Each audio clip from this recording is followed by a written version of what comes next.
Hello there, this is James S. Croft, EJ's1978, with an addendum to part 3 of this video series, linked down at the underbar, once again stating something which simply wouldn't fit into the original script, because more than a year ago now, while I was watching Going Rampant's excellent video calling out the transphobia of Weird Al Yankovic, as always, the link is listed down at the underbar, and I ask everyone to please subscribe to her channel, I was genuinely taken aback when she said this. This is used to evoke disgust in a manner similar to the transphobic caricatures of both Martin and, perhaps more relevantly, Buffalo Bill in the film Silence of the Lambs. Buffalo Bill is a male crossdresser who thinks he's a trans woman, and acts like a trans woman, but is supposed to just be a delusional man who fetishizes dressing up like a woman, and murders cis women as part of this fetish. The filmmakers make a half-hearted attempt to make it not be about trans women, but still gleefully played up the transphobic fears of a disgusting man putting on the costume of a woman to do his evil deeds, in a modern slasher genre equivalent of the Martin figure.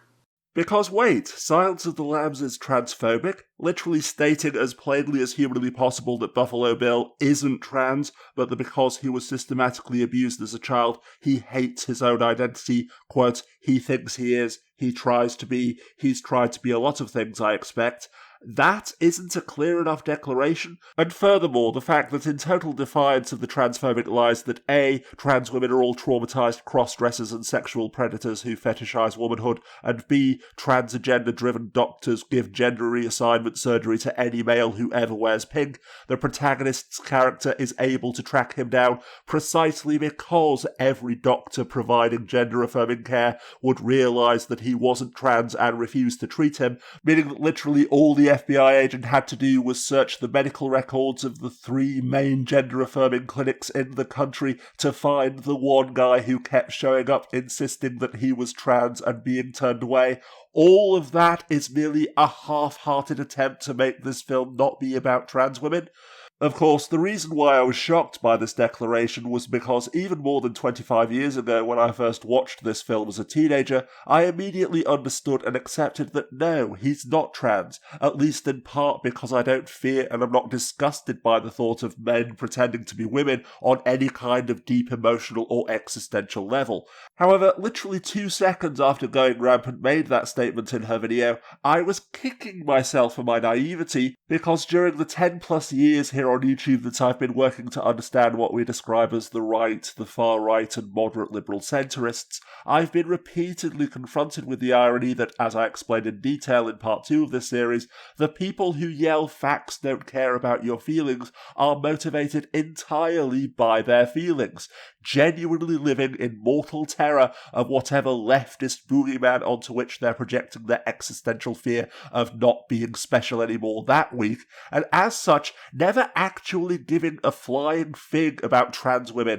or vaccines, or abortion, or environmentalism, taxing the rich, or feminist critiques of video games, until these issues were presented as the weapons of that nebulous leftist boogeyman, as personified by the demonic Dr. Fauci, Planned Parenthood, Greta Thunberg, Anita Sarkeesian, AOC, and of course, Buffalo Bill.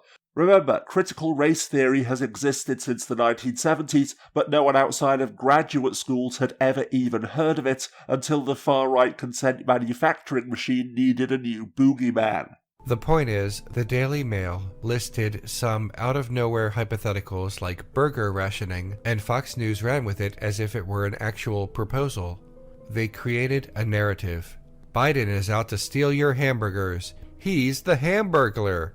By Monday, one Fox News anchor walked it back in a segment that lasted all of 20 seconds, but the damage had been done. By that point, Republican politicians had already pounced and made it part of their agenda. So, why hamburgers? Fox News, and eventually right-wing politicians, chose burgers because of the patriotic connotation. Burgers are simple American food that Americans eat. We are the land of the free, home of the Whopper. For example, it wouldn't work if it were a culture war about the filet mignon. A filet mignon is an expensive food for East Coast elites. Plus it has a French name. One freedom steak, please. It had to be burgers because of what burgers make Americans think about. America itself. By positioning Biden as anti-burger, it follows that he is un-American. This being the case, then, literally stating outright that Buffalo Bill is not trans is indeed a meaningless token gesture, because far from merely being, as I believed for more than 25 years, another fictional serial killer who could have been replaced with any other serial killer, the entire reason for Buffalo Bill's existence in the story was to make another of these leftist boogeymen, with leftist simply meaning anything that makes them feel uncomfortable, threatened, or judged. A boogeyman specifically designed to trigger the deep existential revulsion and terror which is the entire basis of the so-called gender-critical movement, a disgust and fear which either you feel, and therefore no facts, logic, or evidence are necessary, or you don't. Meaning that transphobes and people who don't fear or hate trans people may as well be speaking completely different languages to each other. There's a man that wants to be in the bathroom with you, but they call themselves trans. Is this bathroom accessible? What? Is this bathroom accessible? It's a regular bathroom. Regular as in inaccessible? Regular how? What are we talking? A regular bathroom. Are there bars in the stalls? Fine, yes, there are bars in the stalls. What's the width of the doors? What the fuck does that have to do with anything? Yeah, but like, if you're somebody in a wheelchair, somebody who uses crutches or like a mobility aid, you're gonna need like a wide berth to the door? Yeah, whatever, like, but there are men in the bathroom. I'm still trying to wrap my mind around this bathroom though. Oh my god. And what's the height with the toilet? Like, what's that situation? Is it an oval seat or is it a round seat? It is a regular fucking bathroom. Oh my god. I'm just confused. Like, why should I be afraid of a trans person in a bathroom when I can't even use the bathroom? You know? Like, they're all inaccessible to me. Think of the kids! You walked up to me with your daughter and asked me if my vagine still works, or is that the crutches too?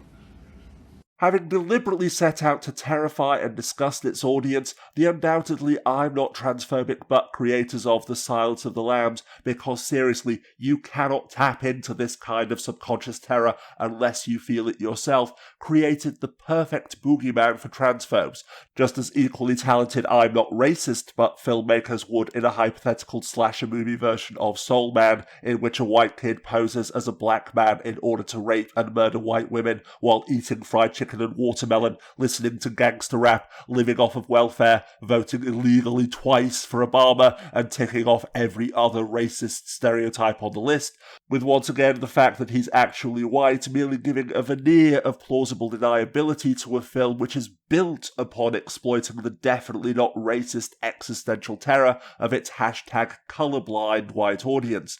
So as always then, as I've been explaining throughout this video series and will continue to explain until it's over, reassuring transphobes that their boogeyman literally does not exist outside of their own paranoid fantasies is about as effective as telling a creationist that no, that's not how evolution works for the 17th time today. Using disgust as a vehicle to attack your ideological opponent is not unique to conservatives. Liberals do it too. Everyone does it to some extent. But Republicans are masters of it. It is the primary emotion they use to get people on board with their hypocrisy.